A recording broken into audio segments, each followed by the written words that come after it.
खम्मा गणी हुकुम। मैं सीलू राठौड़ राजस्थान के एक छोटे से गांव से बिलोंग करती हूं और मैं आप सबसे हाथ जोड़ के पहले तो एक विनती करना चाहती हूं कि प्लीज़ आप सभी है ना मेरा वीडियो पूरा देखें। और मैं आज बात करने आई हूं अपने लड़के के बारे में, जो कि मेरा एक लड़का है 7 साल का, जो ना सुनता है और ना ही अच्छे से बोलता है। मैंने उसका 2019 में कॉकलियर इम्प्लांट करवाया था। कॉकलियर इम्प्लांट बहुत महंगे होते हैं। दोनों कानों के करवाए जाए तो कम से कम 20-30 लाख खर्चा आता है। इतना अमाउंट हमारे पास नहीं था।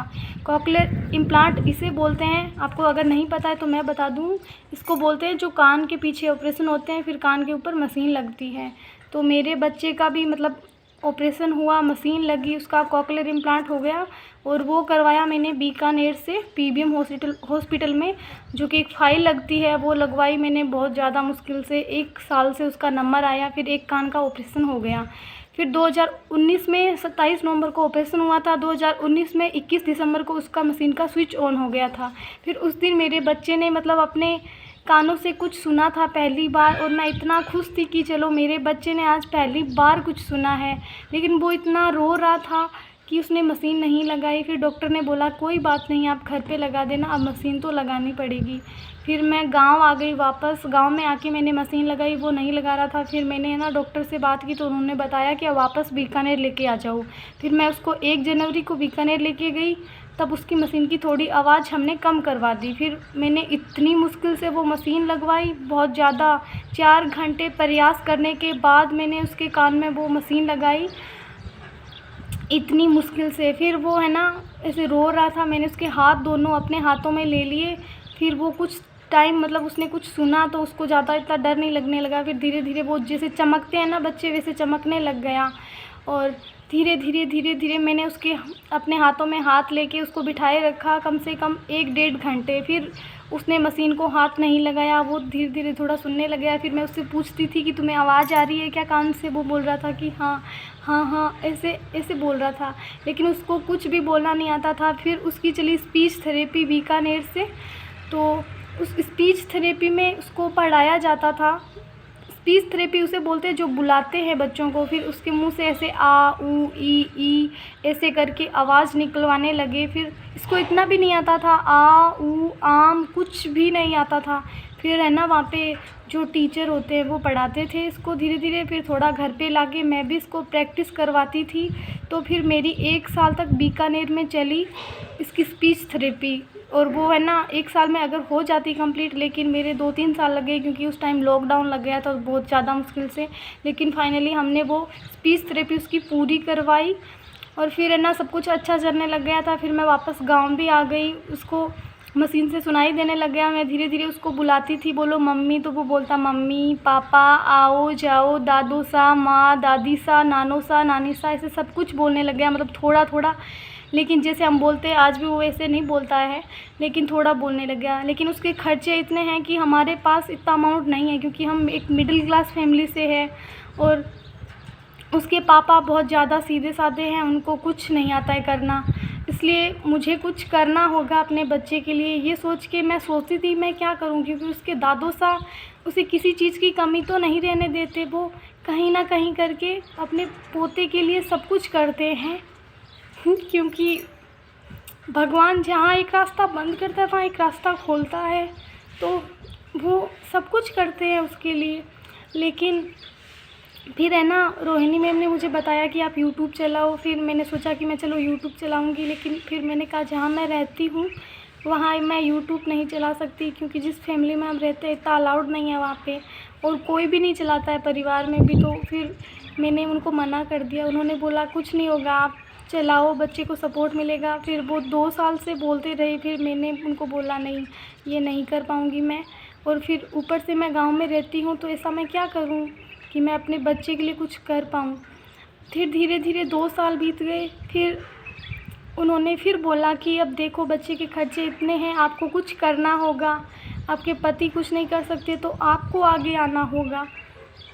तो फिर है ना मैंने पिछले अगस्त में शुरू किया था यूट्यूब, और अपने बच्चे के लिए, और जहाँ मैंने काफ़ी सारी बातें इंस्टाग्राम पे भी बताई, सबको शेयर की, तो सभी लोगों ने मुझे सपोर्ट भी किया। जितना हो सके सब ने किया, अपनी तरफ से बेस्ट दिया मुझे। और फिर मेरा है ना, मेरी हिम्मत बढ़ गई कि चलो मैं अपने बच्चे के लिए कुछ करूँगी। फिर मैं गांव में रहती हूँ, जैसा कर पाती हूँ सब कुछ करती हूँ बच्चे के लिए। लेकिन फिर है ना, धीरे धीरे मेरे 1000 सब्सक्राइबर भी कंप्लीट हो गए। जैसे कि आप अभी देख सकते हो मेरे चैनल पे सब कुछ 1000 कंप्लीट है। लेकिन पिछले दिनों में मेरे बच्चे की मशीन में किसी ने फेविक्विक डाल दिया, जो मशीन कान में लगाई हुई थी। मैंने 4 बजे उसको है ना उठा के 4 बजे मशीन लगाई थी, फिर उसको मंदिर भेज दिया था। तो वो मंदिर शिव जी के मंदिर गया था, शिवलिंग पे जल चढ़ाने के दोपहर के समय 4 बजे। फिर वहाँ से वो दुकान पे गया, वहाँ से घर पे आया शाम को। रात को मैंने 8 बजे मशीन उतारी तो उसकी मशीन में किसी ने फेविक्विक डाल दिया, और वो मशीन इतनी टाइट हो गई कि मैं बैटरी मशीन से अलग नहीं कर पाई। उसमें मशीन की बैटरी अलग नहीं हुई। रात को मैंने काफ़ी देर तक ट्राई किया, फिर मुझे लगा कि कम से कम 15 लाख की मशीन है वो, और मैं इसको ऐसे नहीं छेड़ सकती। क्योंकि थोड़ा बहुत मैंने ट्राई किया, वो नहीं खुली, तो मैंने उसको रख दिया अच्छे से, सुबह देखूँगी। फिर सुबह फिर देखा, उसका कुछ भी मतलब बैटरी हिल भी नहीं रही थी मशीन से। तो फिर मैंने रख दिया मशीन को अच्छे से, और फिर इसको दादी साहब को बोल दिया। इसकी दादी साहब ने बोला कि आप है ना इसकी मशीन को बीकानेर ले जाओ। फिर मैंने इसकी मशीन को बीकानेर भेज दिया। फिर डॉक्टर ने बोला कि यहाँ से तो तैयार नहीं होगी, ये किसी बड़े का काम है, और ये मुझे नहीं पता किसने मेरे बच्चे के साथ किया, क्योंकि उसकी मशीन में किसी ने फेविक्विक डाल दिया। और पिछले 10 दिनों से मेरा बच्चा कुछ भी नहीं सुन रहा है, और ये मैं अपने जीते जी नहीं देख सकती कि मेरा बच्चा ऐसे रहे। इतनी मुश्किल से मैंने है ना आज उसको इतना कुछ बोलना सिखाया है। तो अब मैं नहीं चाहती कि वो मेरा बच्चा बिना सुने बगैर रहे। जैसे हम सुनते हैं तो हमें अच्छा लगता है, तो वो भी सुनना चाहता है कुछ, तो उसे भी सुनने का पूरा हक है ना। और पिछले 10 दिनों से मेरे पास मशीन का कोई मैसेज नहीं आया है, मेरी बात भी नहीं हो पा रही है डॉक्टर से। और कल परसों मैंने जब फ़ोन किया था तो डॉक्टर ने फ़ोन काट दिया, तो मुझे लगा कहीं बिजी होंगे, फिर बाद में बात हो जाएगी, लेकिन अभी तक बात नहीं हुई है। और जैसे कि उसकी मशीन को बॉम्बे भेज दिया गया है कंपनी के अंदर, बीकानेर से वो तैयार नहीं हुई है। और डॉक्टर ने कहा है कि कम से कम 1 लाख के पास खर्चा आएगा, और वो भी कम से कम उन्होंने बताया है। और हो सकता है कि उन्होंने 500 रुपये में मेरी मशीन का जो पार्सल लगवाया है वो 500 रुपये में भी तैयार होके आ जाए। उन्होंने कहा कि आपकी किस्मत है, अब आपकी किस्मत पे डिपेंड करता है। लेकिन चलो वो भी कोई नहीं, सब करेंगे। इसके दादो सा कहीं ना कहीं से इसके लिए तो करेंगे। लेकिन मैं आप सब से हाथ जोड़ के रिक्वेस्ट करती हूँ कि मेरे बच्चे को आप सबके सपोर्ट की बहुत ज़्यादा ज़रूरत है, प्लीज़ सपोर्ट करो। और है ना, मेरा जो बच्चा है अभी मेरे पास नहीं है, वरना आपको मैं अभी थोड़ा मिलवा देती। लेकिन आप मेरे चैनल पे वीडियोस देख लेना उसकी, आपको समझ में आ जाएगा। आप सभी प्लीज़ मेरी इस वीडियो को जितना हो सके उतना वायरल कीजिए, आगे शेयर करिए, प्लीज़ सपोर्ट करिए गाइस। आप सबके सपोर्ट के बगैर कुछ नहीं है, क्योंकि अब लास्ट ऑप्शन मेरे पास बस ये सोशल मीडिया का है। क्योंकि आप सब अगर शेयर करोगे, हो सकता है मुझे थोड़ा सपोर्ट मिले कहीं से भी। क्योंकि मेरे जो यूट्यूब का है वो होता है इसका यूट्यूब का कि 365 दिनों में आपके 1000 सब्सक्राइब होने ज़रूरी है, और 3000 घंटे का वॉच टाइम। तो वो 1000 सब्सक्राइबर तो मेरी कंप्लीट हो गए, और 3000 घंटे का वॉच टाइम अभी नहीं हुआ। मेरा वॉच टाइम बहुत ज़्यादा कम है, कम से कम 3000 घंटे वॉच टाइम कम है मेरा सिर्फ 640 घंटे कंप्लीट हुए हैं।